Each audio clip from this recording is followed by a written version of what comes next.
इन दिनों एक युवा कथावाचक के बेहद चर्चे हैं। देखते ही देखते इस कथावाचक के लाखों फॉलोअर्स बन गए हैं।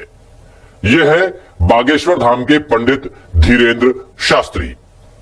2 साल पहले तक धीरेंद्र शास्त्री को कोई नहीं जानता था, लेकिन पिछले कुछ महीने से धीरेंद्र शास्त्री की लोकप्रियता में गजब का इजाफा हुआ है।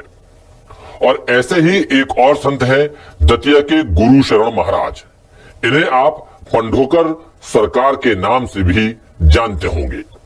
दोनों के दरबार लगते हैं और दोनों चिट्ठियों के जरिए या बिना पूछे लोगों की तकलीफ और परेशानियां बताते हैं। आखिरकार इन दोनों के पास ऐसी कौन सी विद्या है जिसके जरिए ये मन की बात जान लेते हैं। देखिए द सूत्र की ये विशेष खबर। हम अपने चरणों में नहीं तो झेलेंगे। परिवार पूरा बिखर गया है। पेट में अपच होती प्रेत बाधा का कारण है। सिर घूमता है, चक्कर भी आते हैं। पूर्व में कई जगहों पर दिखवा लिया। बागेश्वर धाम के पंडित धीरेंद्र शास्त्री के दरबार में रोजाना इसी तरह से हजारों लोग अपनी परेशानियों के साथ पहुंचते हैं। धीरेंद्र शास्त्री उनकी परेशानी लिखकर उसे बता देते हैं। न केवल परेशानी बल्कि उस व्यक्ति का नाम, पढ़ाई लिखाई और भी बेहद गोपनीय बातें बताई जाती हैं जो केवल उस शख्स को पता होती है। एक अनजान व्यक्ति के बारे में बताना ये उस व्यक्ति को भी हैरान करता है और दरबार में आए लोगों को भी। लोग इसे चमत्कार ही मानते हैं। माता जी का शरीर शून्यपन है। लकवा की शिकायतें 2018 से ये टोटका का प्रभाव है। घर पर किसी राजेश व्यक्ति ने टोटका करवाया है। इस कारण से पूरे घर में परेशानी बनी हुई है। हनुमान जी कृपा करेंगे, आराम माता जी को लगेगा। आशीर्वाद। बागेश्वर धाम छतरपुर के गड़ा गांव में धीरेंद्र शास्त्री के दादा भी बालाजी हनुमान मंदिर के पास दिव्य दरबार लगाते थे और उन्हीं की देखा देखी धीरेंद्र शास्त्री ने यह काम शुरू किया। इस दरबार को सोशल मीडिया पर पोस्ट किया जाने लगा और धीरे धीरे सोशल मीडिया के जरिए बागेश्वर धाम के धीरेंद्र शास्त्री लोकप्रिय हो गए। धीरेंद्र शास्त्री के पास सैकड़ों लोग समस्या लेकर आते थे। बाद में संख्या हजारों तक जा पहुंची। इसके बाद धीरेंद्र शास्त्री ने दूसरे शहरों में जाकर दिव्य दरबार लगाना शुरू कर दिया। शास्त्री अब राम कथा भी कहने लगे और इसी कथा के दौरान पिछले दिनों उन्होंने बुलडोजर वाला विवादित बयान दिया था, जिसके बाद वो विवादों में घिरे। हालांकि शास्त्री ने इसके बाद सफाई दी। धीरेंद्र शास्त्री हाल ही में लंदन की यात्रा कर वापस लौटे हैं और अब 22 जून को भोपाल में भी उनकी रामकथा होने वाली है।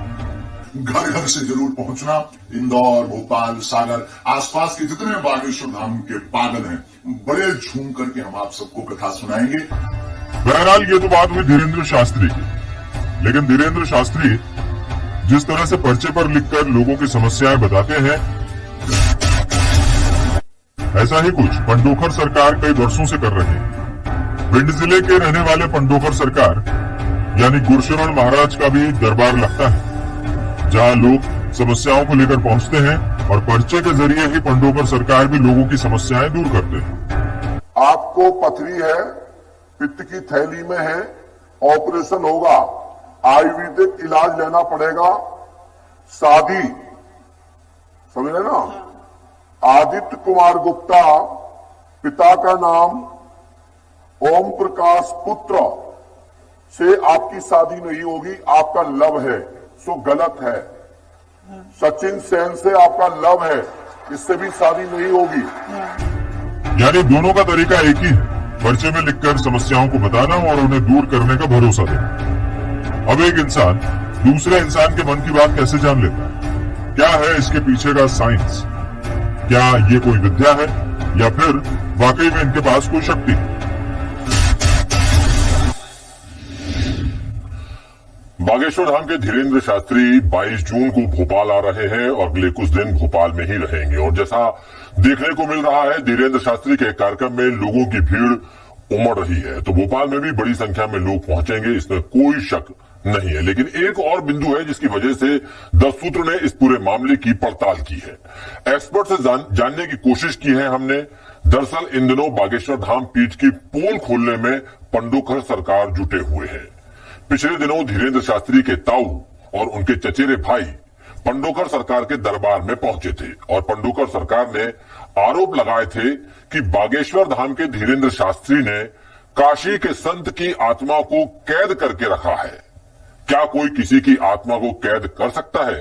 और क्या यही आत्मा सारे चमत्कार करवाती है? इन सब की पड़ताल की 10 सूत्र ने। देखिए क्या कहते हैं जानकार।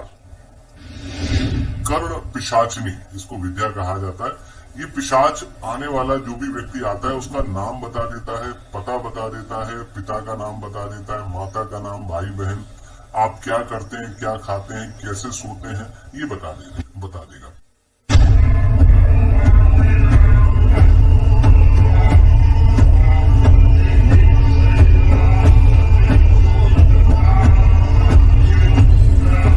जी हाँ, कर्ण पिशाचनी विद्या। क्या बागेश्वर धाम के धीरेन्द्र शास्त्री के पास यही विद्या है जिसके जरिए वो लोगों के मन की बात जानते हैं? क्या धीरेन्द्र शास्त्री ने भी किसी प्रेत आत्मा को अपने कब्जे में कर रखा है? ये सवाल इसीलिए उठ रहे हैं क्योंकि पिछले दिनों पंडोकर सरकार, जो कि धीरेन्द्र शास्त्री की तरह ही पर्ची पर लिखकर लोगों की समस्याएं बताते हैं, उनके दरबार में धीरेन्द्र शास्त्री के ताऊ और उनके चचेरे भाई पहुंचे। तब पंडोकर सरकार ने खुद सार्वजनिक तौर पर खुलासा किया कि धीरेन्द्र शास्त्री ने काशी के किसी संत की आत्मा को अपने पास रखा है।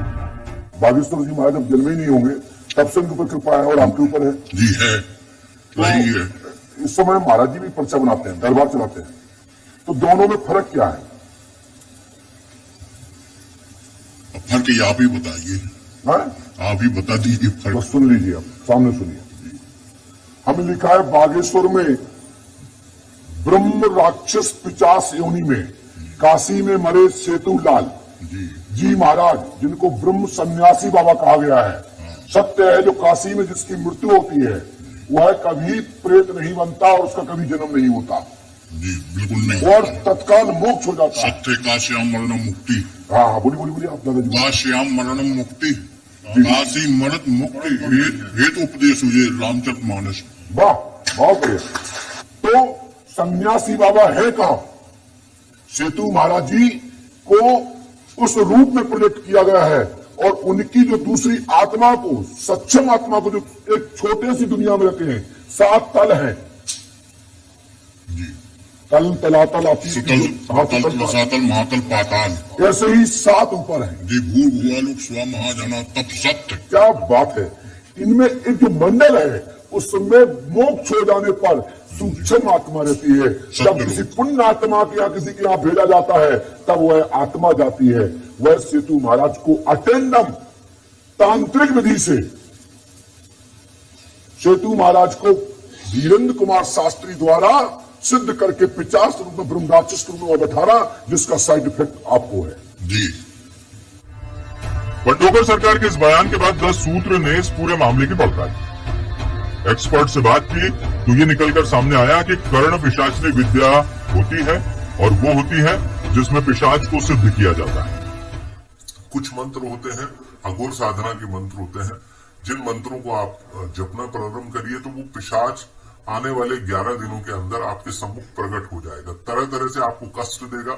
आप यदि कष्ट सह सकते हैं, आप चाहते हैं कि हम जीवन में वो हमारे साथ रहे, तो आप उन कष्टों को थोड़ा सा सहन करिए। 1 से सवा महीने की ये विद्या होती है और फिर ये आत्मा या पिशाच पूरे समय आपके साथ रहता है। इसी के साथ एक्सपर्ट्स का ये भी मानना है कि आत्मा को सिद्ध करने वाले व्यक्ति को उस पिशाच की इच्छाएं भी पूरा करना होती है। यदि वो पिशाच पुरुष है तो पुरुष रूपी बहुत सारी चीजों की वो डिमांड करता है। यदि वो शराब पीता होगा तो शराब भी आपको पिलवाएगा। तरह तरह के जो ऐसे कृत्य हैं जिनको सार्वजनिक रूप से नहीं किया जा सकता, तो वो पिशाच मनुष्य के रूप में आपसे वो कराता है। यदि वो महिला पिशाच आ गई तो वो तरह तरह की क्रियाएं आपसे कराएगी। बहुत सारे भोग जिनको हम नहीं कह सकते, वो उस तरीके के भोग वो कराती हैं। तंत्र साधना के एक और जानकार पंडित हर्ष नारायण गौतम का ये भी कहना है कि इस विद्या को सिद्ध करने में जरा सी भी गलती होती है तो लेने के देने पड़ सकते हैं। वो भी मंत्र क्यों सिद्ध नहीं होता? उन्होंने कि आदित्य जप कर लिए भाई, उसका सब ध्वनि के संबंध है। इसका मंत्र ध्वनि पूरे उस पे है। यदि उच्चारण सही है मंत्र का तो आपको लाभ मिलेगा, अन्यथा उसका अर्थ का अनर्थ हो जाएगा, तो आपको थोड़ा सा नुकसान भी हो सकता। इसलिए बिना गुरु के निर्देशन में ये जब तब नहीं करना चाहिए। एक खास बात यह भी है कि जो भी सिद्धि को हासिल करता है वो भविष्य नहीं बता सकता, केवल भूतकाल के बारे में ही जानकारी दे सकता है।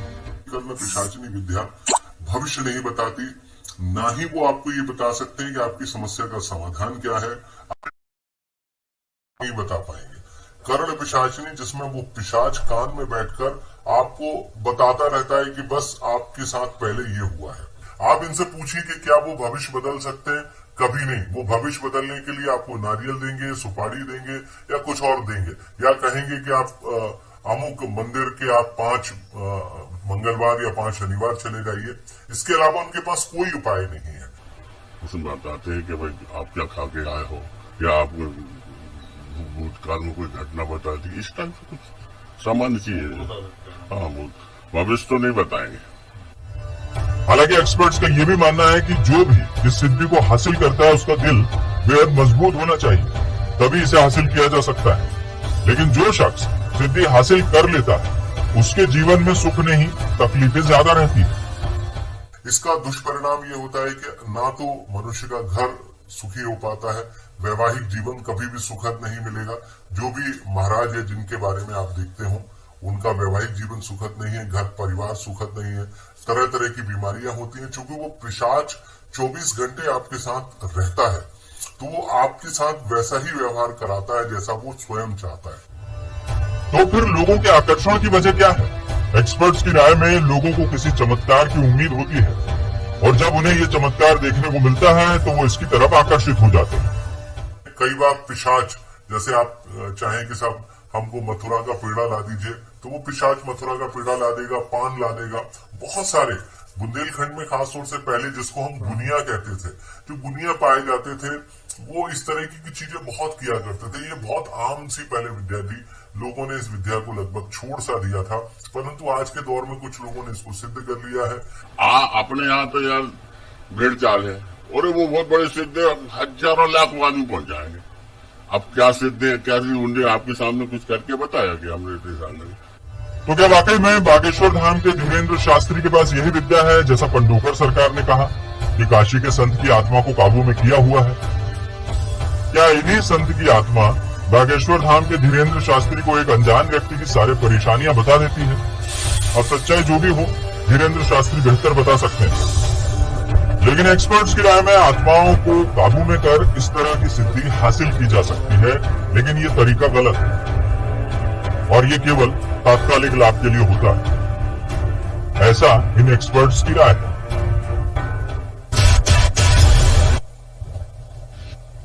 एक होता है विश्वास और दूसरा होता है अंधविश्वास।